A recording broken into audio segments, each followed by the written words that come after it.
Al Mayadeen has every right to broadcast to all four corners of the world, no different to how BBC or Sky News or Israeli news channels broadcast to all four corners of the world.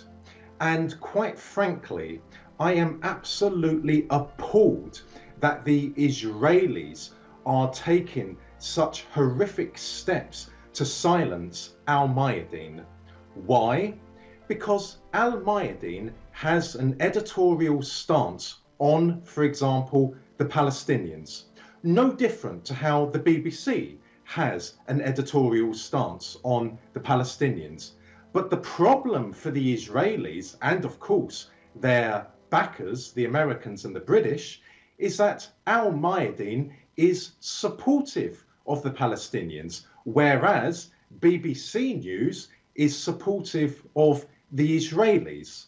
Now, we live in a day and age when journalism is being brutally assaulted, not just by the Israelis, but also by the Americans and the British. So, for example, in my country, in Britain, we see terrible restrictions being placed by the British ruling elite on independent journalists.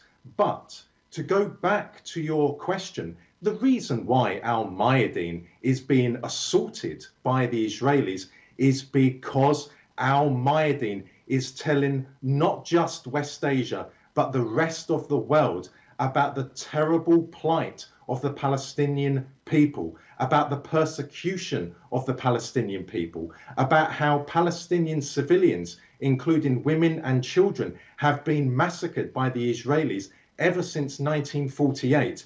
The Israelis and their backers, the Americans and the British, wish to silence any media outlet in the world which exposes the dark, malignant policy of, be it the Israelis or the Americans or the British.